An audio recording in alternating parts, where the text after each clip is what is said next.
Seguimos con Santo Tomás de Aquino, con su Suma contra Gentiles. Estamos en el libro tercero, capítulo 103, de los consejos que se dan en la ley divina. Y pues lo mejor para el hombre es unirse con la mente a Dios y a las cosas divinas, y es imposible que se ocupe con intensidad en diversas cosas para que con mayor desembarazo vuele su mente hacia Dios. Se dan en la ley divina consejos por los cuales los hombres den de mano a las ocupaciones de la vida presente en cuanto es posible al que vive una vida terrena. Mas no es ello tan necesario para su justicia que sin eso no la tenga, porque no se pierde ni la virtud ni la justicia por usar conforme al orden de la razón de las cosas corporales y terrenas. De aquí que esos avisos de la ley divina se llamen consejos y no preceptos, por persuadir al hombre a que deje lo menos bueno por lo mejor. Está ocupada la humana solicitud, según el común modo de la vida humana, en tres cosas: en la propia persona, viendo lo que ha de hacer y cómo ha de vivir; en las personas unidas, principalmente con la mujer y con sus hijos; y en procurar las cosas exteriores, de que el hombre ha menester para sustentar la vida. Para cortar la solicitud de las cosas exteriores, se da en la ley divina el consejo de la pobreza, con que abandone las cosas de este mundo, cuya solicitud puede enredar su ánimo. De ahí que diga el Señor: si quieres ser perfecto, vete, vende lo que tienes, dalo a los pobres, y ven y sígueme. Para quitar la solicitud de mujer y de hijos, se da el consejo de la virginidad o continencia. Así se dice: sobre los vírgenes no tengo mandamiento del Señor, mas doy un consejo. Y diciendo el porqué del consejo, añade: el que no tiene mujer anda solícito por las cosas del Señor, cómo agradar a Dios; mas el que la tiene se afana por las cosas del mundo, cómo agradar a la mujer, y anda dividido. Para que el hombre pierda la solicitud de sí mismo, se da el consejo de la obediencia, con el cual descarga en el superior la disposición de sus acciones, por donde se lee: obedeced a vuestros mayores y estadles sometidos, pues ellos tienen el cuidado de cómo han de dar cuenta de vuestras almas. Y pues la suma perfección de la vida humana consiste en que la mente del hombre vaque a Dios. Esas tres cosas grandemente disponen a esa dedicación, y parece que pertenecen convenientemente al estado de perfección, no como que ellas sean perfecciones, sino porque son ciertas disposiciones para la perfección que consiste en eso, en vacar a Dios. Y esto lo manifiestan paladinamente las palabras del Señor al persuadir la pobreza, diciendo: si quieres ser perfecto, vete, vende lo que tienes y dalo a los pobres, y sígueme, como colocando la perfección de la vida en su seguimiento. Pueden también llamarse efectos y señales de la perfección, pues cuando la mente se aficiona apasionadamente, con amor y con deseo, a alguna cosa, en consecuencia pospone lo demás. De aquí que por el hecho de que la mente del hombre tienda fervorosamente con amor y con deseo a lo divino, en lo cual claramente está la perfección, se sigue que arroje de sí todo lo que le sirve de rémora en levantarse hasta Dios, no sólo el cuidado de las cosas y la afección a la mujer y a los hijos, sino aún la preocupación de sí mismo. Por tanto se dice: tendrá por nada el dar el hombre toda la sustancia de su casa por comprar el amor. es semejante el reino de los cielos a un mercader que anda en busca de perlas preciosas, y habiendo dado con una de gran valor, se fue a vender todo lo que tenía y la compró. A pesar de todo, cuántas cosas eran para mí ganancia, esas por Cristo las he refutado estiércol para ganar a Cristo. Y pues las tres cosas dichas son disposiciones para la perfección y efectos y señales de ella, bien se dice que quienes las prometen a Dios están en estado de perfección. La perfección a que dispone lo dicho consiste en la dedicación de la mente a Dios, por lo cual los que profesan las cosas dichas se llaman religiosos, como quienes dedican a Dios a sí mismo y lo suyo a modo de sacrificio. En cuanto a las cosas, por la pobreza; en cuanto al cuerpo, por la continencia; y en cuanto a la voluntad, por la obediencia, pues la religión consiste en el culto divino, como está susodicho. Sigamos con Santo Tomás y su suma contra gentiles. Estamos en el libro tercero, capítulo 131. Error de los que se oponen a la pobreza voluntaria. Hubo quienes condenaron el voto de pobreza, oponiéndose a la doctrina evangélica. El primero de ellos fue, según San Jerónimo, Vigilancio, a quien siguieron poco después algunos otros que se llamaban a sí mismos doctores de la ley, sin entender ni lo que dicen ni lo que afirman, siendo inducidos a ello por las razones siguientes y otras semejantes. El apetito natural reclama que cada animal se provea de lo necesario para la vida. Por esto, los animales que no pueden hallar en cualquier tiempo del año lo necesario para su vida, reúnen y conservan tales cosas en virtud de cierto instinto natural, en el tiempo en que pueden hallarlas, como vemos en las ovejas, en las abejas y las hormigas. Ahora bien, los hombres necesitan para la conservación de su vida muchas cosas que no pueden hallar en todo tiempo. Luego es natural que el hombre reúna y conserve lo que le es necesario. Es por tanto contra la ley natural el desparramar mediante la pobreza las cosas acumuladas. Además, todas las cosas tienen una inclinación natural a cuanto sirve para conservar su propio ser, pues todas apetecen la existencia. Es así que por el patrimonio de los bienes exteriores el hombre conserva su vida. Luego, así como cada uno está obligado por la ley natural a conservar su propia vida, así también lo está a conservar el patrimonio exterior. En consecuencia, así como es contra la ley natural el que alguien se suicide, así también es contra dicha ley el que alguien se abstenga de las cosas necesarias a la vida mediante la pobreza voluntaria. Asimismo, el hombre es por naturaleza animal social, como se dijo antes en el capítulo 129, mas la sociedad humana no puede conservarse sin la ayuda mutua. Luego es natural que los hombres se ayuden mutuamente en sus necesidades, pero los que se abstienen del patrimonio exterior por el que se auxilia grandemente a los demás se vuelven impotentes para prestar dicho auxilio. Luego es contra el instinto natural y contra el bien de la misericordia y de la caridad que el hombre se abstenga de todos los bienes de este mundo por la pobreza voluntaria.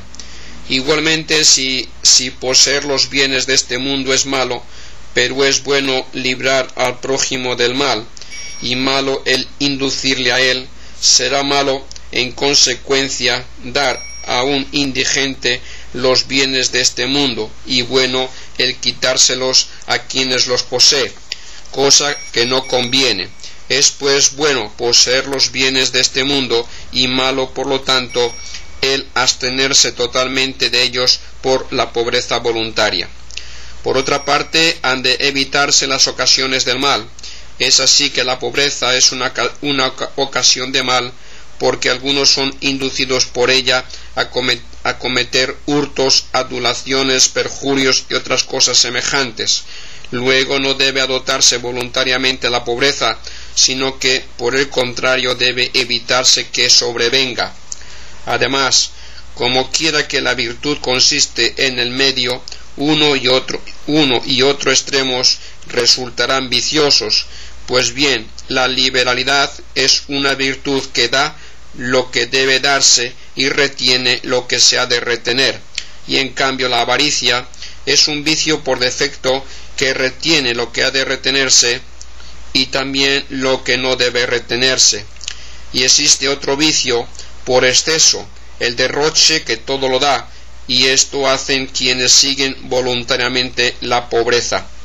Por consiguiente, esto es vicioso y parecido a la prodigalidad. Estas razones parecen estar confirmadas por la autoridad de la Escritura, pues se dice en los Proverbios: no me des ni pobreza ni riqueza, dame aquello que me es necesario. No sea que harto te desprecie y diga quién es Yahvé, o que necesitado robe y blasfeme del nombre de Dios.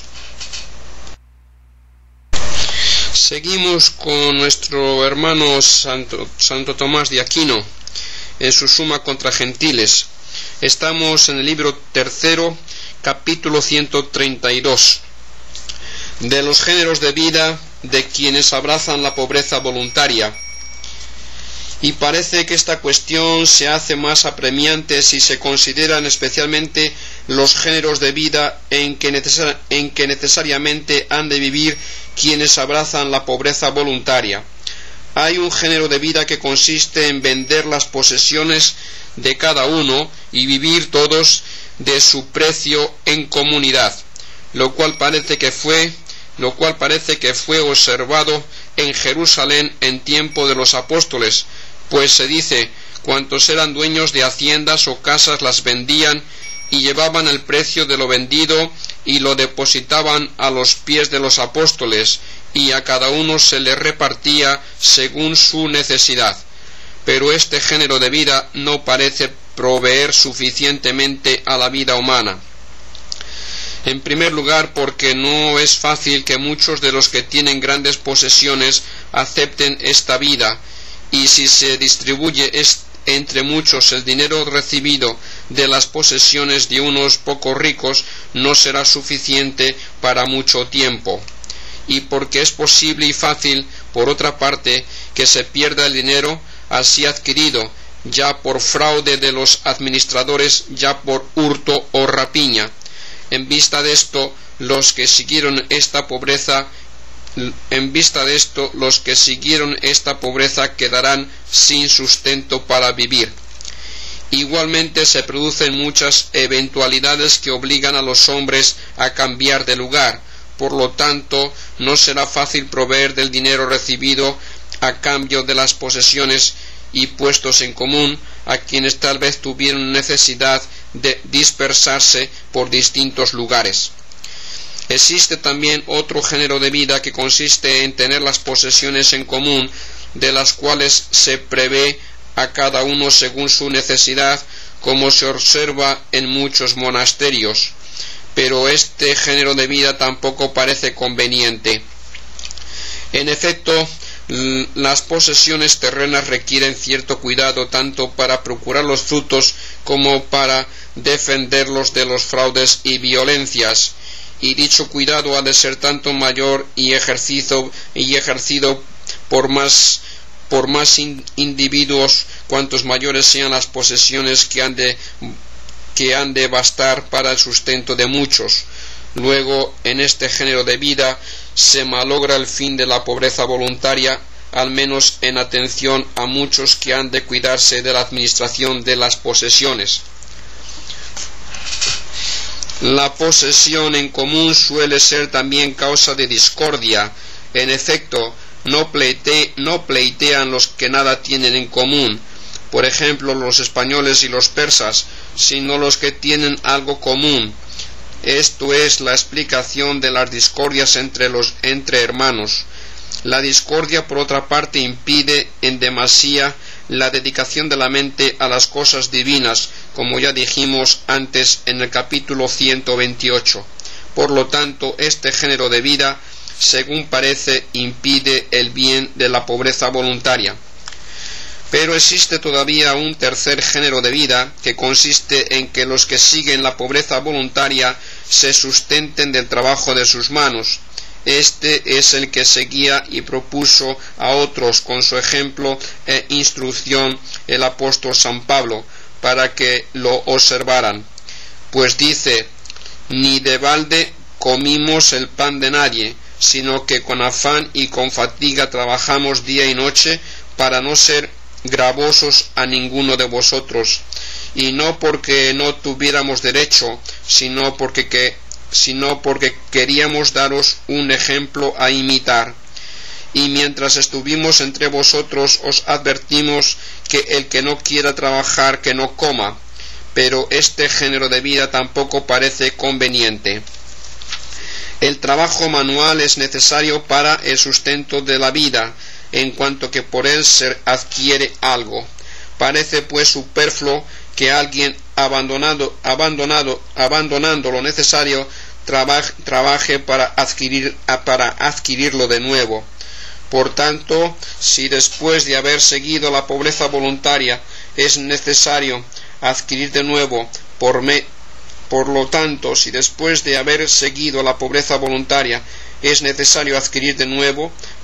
del trabajo manual algo de que sustentase, fue superfluo el abandonar todas aquellas cosas que uno poseía para el sustento de la vida. Además, en tanto se aconseja la pobreza voluntaria, en cuanto que por ella uno se halla más expedito para seguir a Cristo, ya que exime de los cuidados seculares. Ahora bien, parece requerir mayor cuidado adquirir alguien el sustento con su propio trabajo que usar para el sustento de la vida de aquellas cosas que poseía, principalmente si tenía suficientes posesiones o bienes muebles con los cuales fácilmente adquiriría lo necesario para el sustento. No parece en consecuencia conveniente, al propósito de los que abrazan la pobreza voluntaria, el vivir del trabajo manual. Añádase a esto que el Señor, apartando a sus discípulos de cuidado de las cosas terrenas, parece prohibirles, a semejanza de las aves y de los lirios del campo, el trabajo manual. En efecto, dice: mirad cómo las aves del cielo no siembran, ni siegan, ni encierran en graneros. Y en otro lugar: mirad los lirios del campo cómo crecen, no se fatigan ni hilan. Parece también que este género de vida es insuficiente, porque hay muchos deseosos de vida perfecta, a los cuales no ayuda la capacidad o el arte de poder pasar la vida en el trabajo manual, ya que no fueron criados e instruidos en estas cosas. Según esto, estarían mejor dotados para abrazar la vida perfecta los rústicos y artesanos que los que se dedicaron al estudio de la sabiduría y fueron criados en las riquezas y placeres que abandonaron por Cristo. Acontece también que algunos que abrazan la pobreza voluntaria enferman o quedan impedidos de cualquier otro modo para poder trabajar. Así pues, quedarían desprovistos de lo necesario para la vida.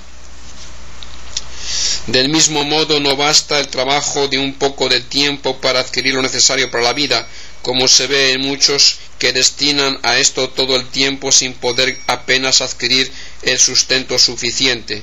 Si pues los que siguen la pobreza voluntaria tuviesen que adquirir con el trabajo manual el sustento, se seguiría que emplearían la mayor parte del tiempo de su vida en este trabajo y por consiguiente quedarían impedidos de ejecutar otras acciones más necesarias y que requieren también mucho tiempo, como son el estudio y la sabiduría, la enseñanza y otros ejercicios espirituales del mismo género.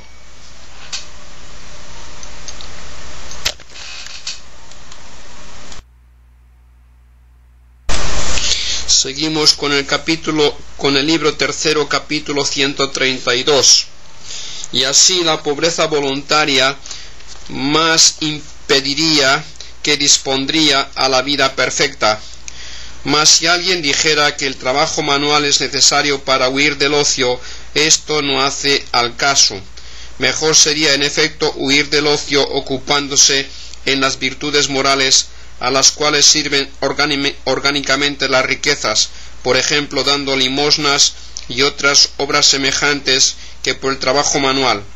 Además, sería vano aconsejar la pobreza solamente para que los hombres convertidos en pobres huyesen del ocio, ocupando su vida en trabajos manuales, a no ser que se les aconsejara para que se dedicasen a ejercicios más nobles que aquellos que se hacen en la vida común de los hombres. Y si alguien dijera que el trabajo manual es necesario para domeñar las concupiscencias de la carne, esto no afecta a nuestro intento, pues indagamos a ver si es necesario que los que siguen la pobreza voluntaria adquieran el sustento con el trabajo manual.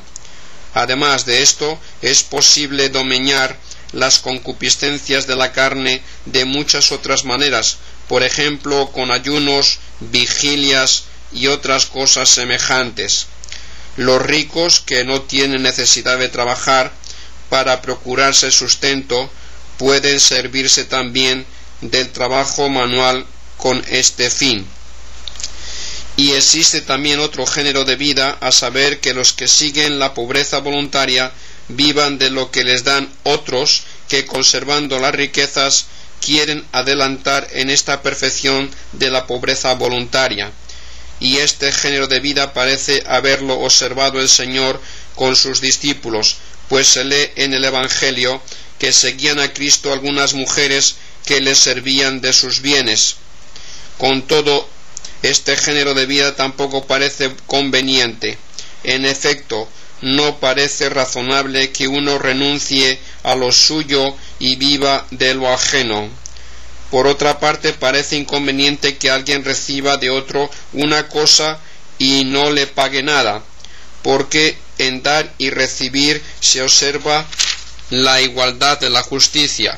Sin embargo, puede defenderse que los que sirven a otros en algún oficio vivan de lo que reciben de ellos, por lo cual no parece inconveniente que los milagros del altar y los predicadores que dan al pueblo la doctrina y demás cosas divinas reciban de él el sustento de la vida, porque el obrero es acreedor a su sustento, como dice el Señor. Por lo cual dice el apóstol: así ha ordenado el Señor a los que anuncian el Evangelio que vivan del Evangelio, como los que sirven del altar participen del altar. Parece, por tanto, inconveniente que aquellos que no sirven al pueblo en ningún oficio reciban del pueblo lo necesario para la vida.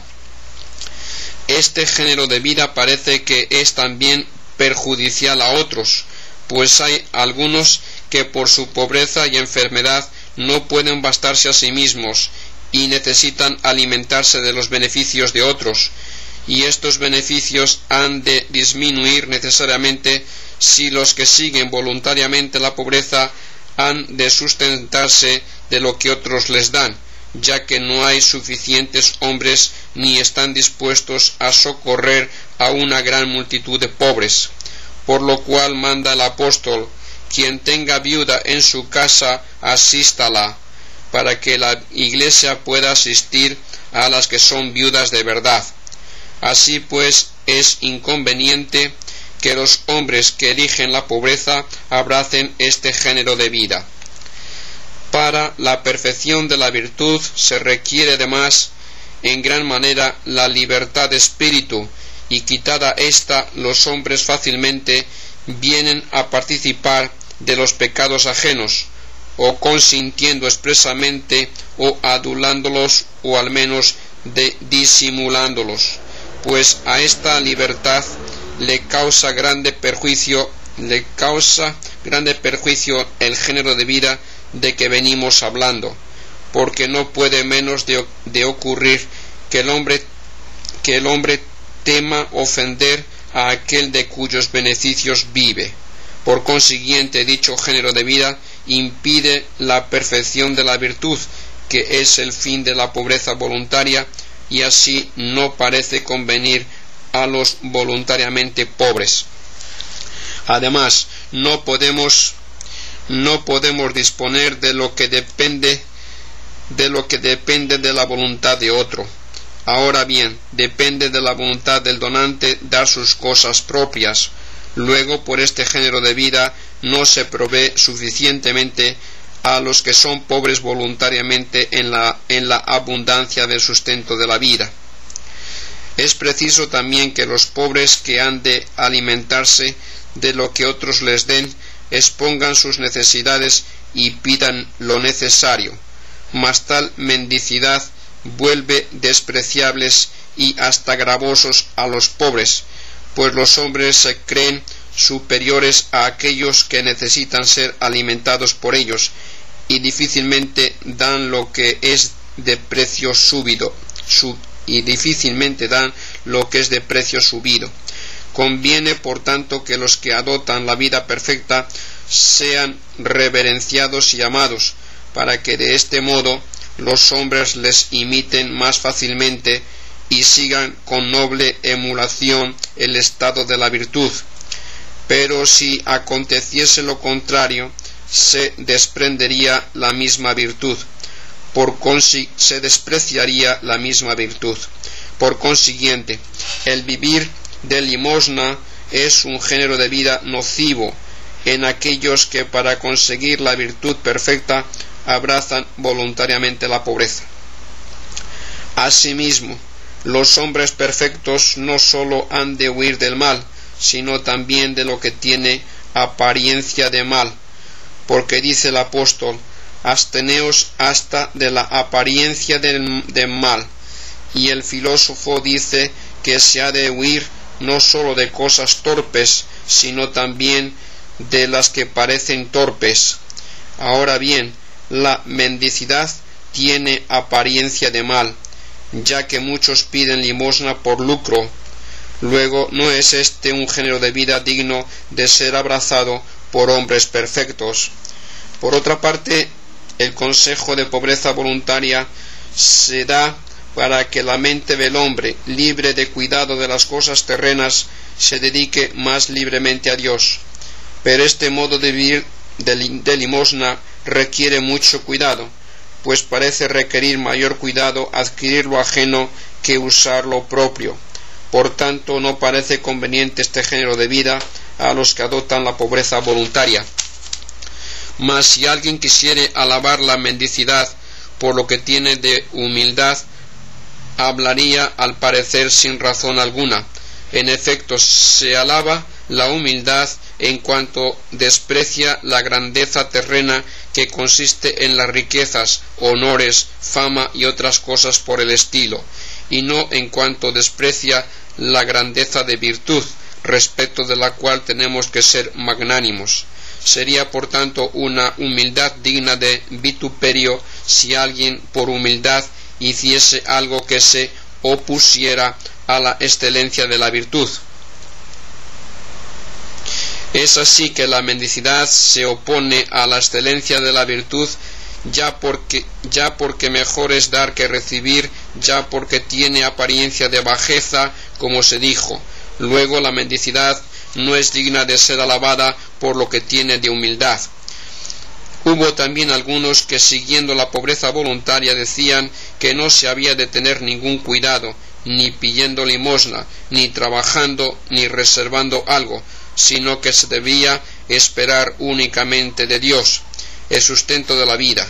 según aquello que se dice en San Mateo: no os inquietéis por vuestra vida, sobre qué comeréis, ni por vuestro cuerpo, sobre qué vestiréis.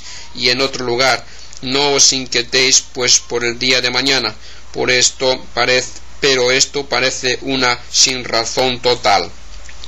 En efecto, sería necesario querer el fin y despreciar lo que se ordena al fin. Ahora bien, la solicitud humana, por la cual el hombre se procura la comida, se ordena al fin de la comida. Luego, quienes no pueden vivir sin comer han de tener algún cuidado en buscar la comida. La solicitud de las cosas terrenas no ha de evitarse tampoco, sino en cuanto impide la contemplación de las cosas eternas. Ahora bien, no puede un hombre dotado de cuerpo mortal vivir sin hacer muchas cosas que impiden la contemplación, como dormir, comer y otras cosas semejantes. No ha de despreciarse, por consiguiente, la solicitud de las cosas terrenas que son necesarias para la vida, porque sean impedimento de la contemplación. Seguiríase además un absurdo espantoso, pues por idéntica razón se puede decir que el hombre debería dejar de caminar, o abrir la boca para comer, o huir de la piedra que cae o de la espada que amenaza, esperando que Dios interviniera, lo cual es tentar a Dios. Por tanto, no ha de despreciarse totalmente el cuidado del alimento.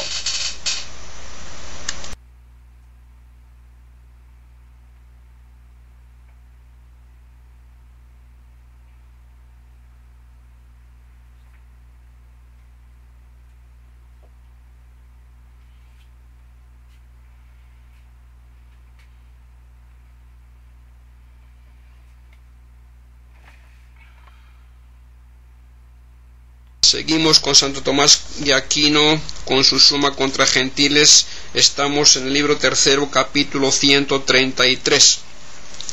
Cómo la pobreza es buena. Pero para que se manifieste la verdad de lo dicho anteriormente, consideremos desde el punto de vista de las riquezas qué ha de pensarse sobre la pobreza. Las riquezas exteriores son necesarias sin duda alguna para el bien de la virtud, en cuanto que por ellas sustentamos el cuerpo y socorremos a los demás. Por otra parte es necesario que lo que se ordena al fin de él reciba su bondad.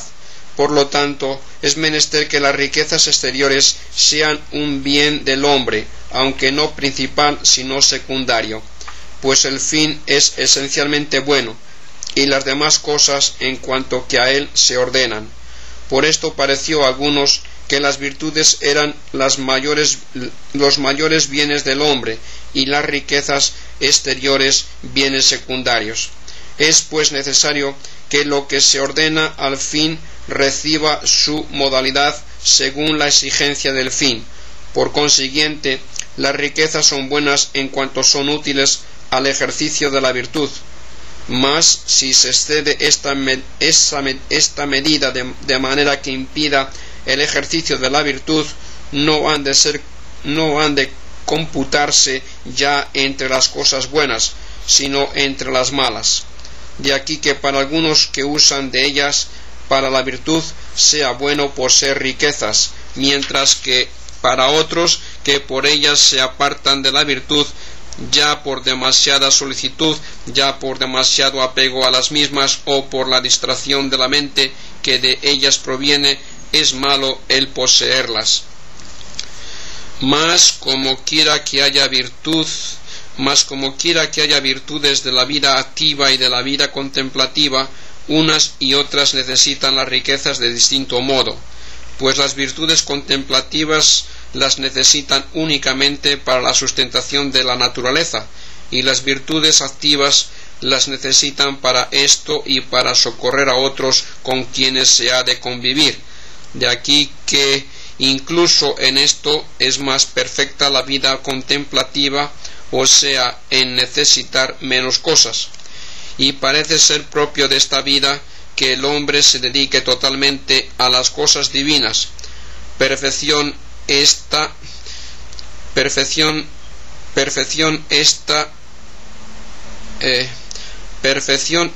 aconsejada por la doctrina de Cristo.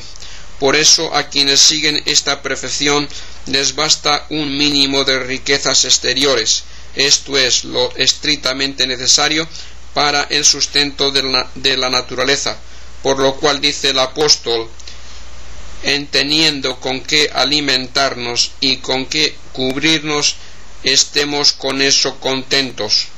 Así pues, la pobreza es laudable en cuanto que libra al hombre de aquellos vicios en que algunos caen a causa de la riqueza, y es útil para algunos que sin duda alguna están dispuestos a ocuparse de cosas mejores, en cuanto que quita la solicitud que nace de las riquezas.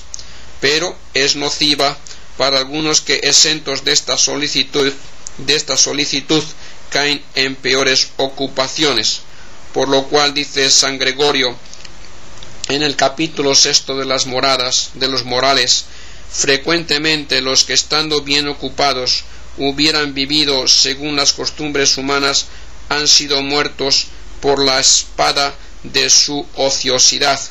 Mas en cuanto que la pobreza obstaculiza el bien que las riquezas ocasionan, como el socorro a los demás y la propia sustentación, es completamente mala, a no ser que la ayuda que se presta al prójimo en las cosas temporales pueda compensarse con un bien mayor. Por ejemplo, porque el hombre que carece de riquezas puede dedicarse más libremente a las cosas espirituales y divinas, pero el bien de la propia sustentación es tan necesario que no puede ser compensado por ningún otro bien, pues no debe el hombre sacrificar el sustento de su propia vida por la adquisición de cualquier otro bien. Esta pobreza es pues laudable cuando el hombre, exento por ella de los cuidados terrenos, se dedica más libremente a las cosas espirituales y divinas, pero de tal manera que con ella le quede al hombre posibilidad de alimentarse de un modo lícito, para lo que no se requieren muchas cosas. Y tanto más laudable será la pobreza cuanto menos cuidados exija, y no cuanto mayor fuese ella, pues la pobreza no es buena en sí misma, sino en cuanto que exime al hombre de todo cuanto le impide tender a las cosas espirituales. Por tanto, según el modo en que el hombre se ve exento de los impedimentos anteriormente dichos, será la medida de su bondad. Y esto es común a todas las cosas exteriores, que en tanto son buenas en cuanto son útiles para la virtud, mas no lo son en sí mismas. Seguimos con nuestro hermano Santo Tomás de Aquino en su Suma contra Gentiles. Estamos en el capítulo 3, estamos en el libro 3, capítulo 134. Solución a las objeciones contra la pobreza expuestas anteriormente.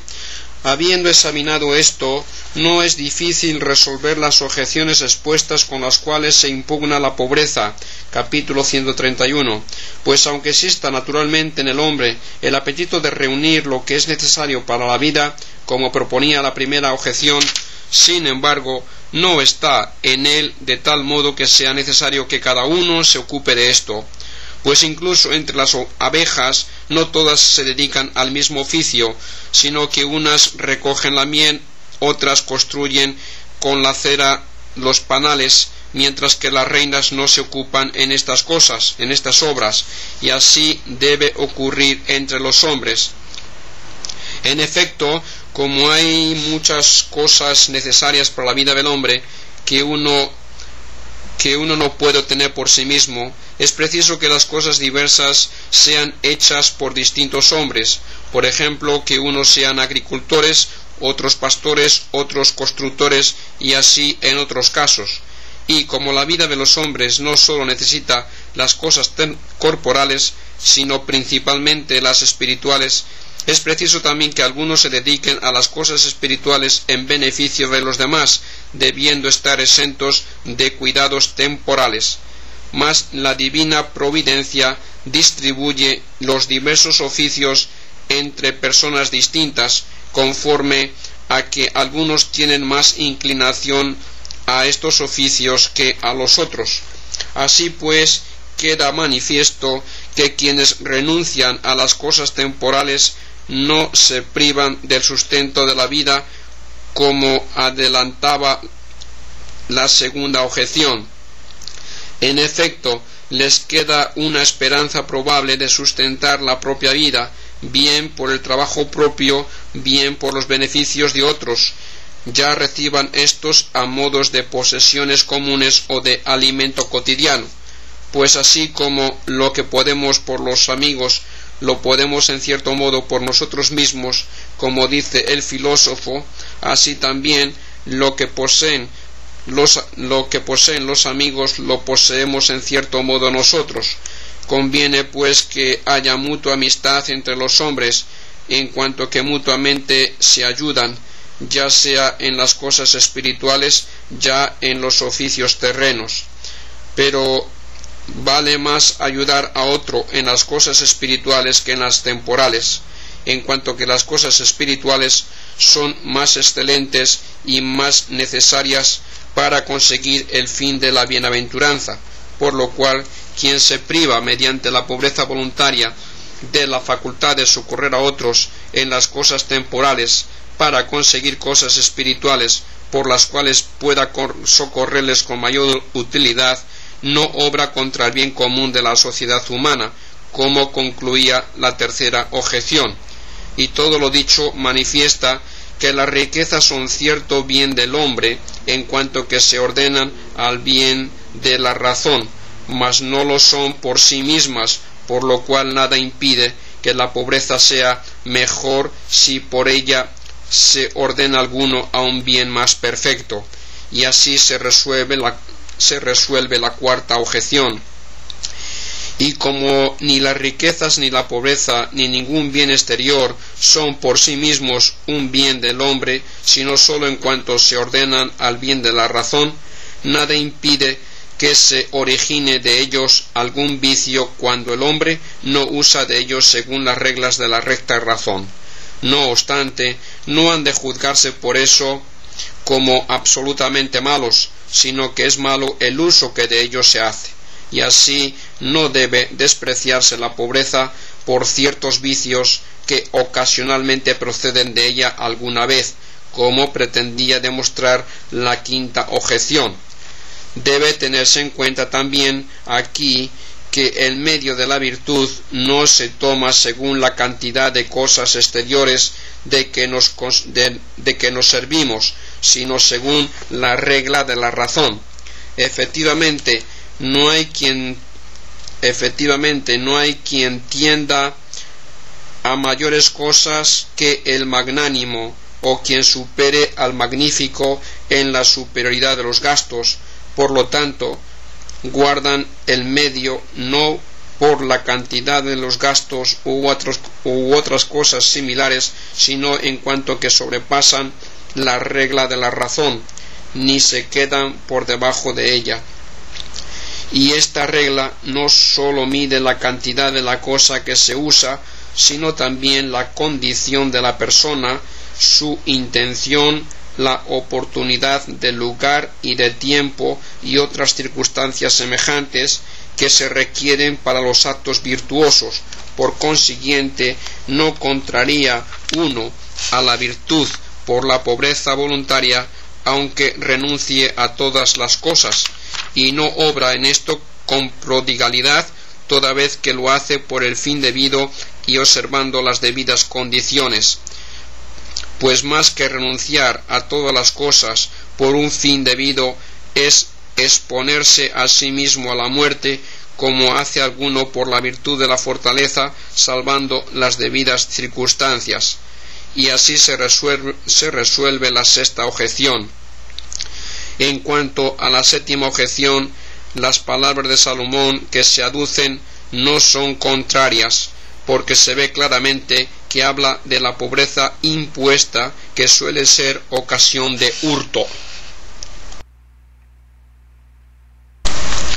Seguimos con Santo Tomás de Aquino, con su Suma contra Gentiles. Estamos en el libro tercero, capítulo 135. Solución a las objeciones contra los diversos géneros de vida de quienes abrazan la pobreza voluntaria.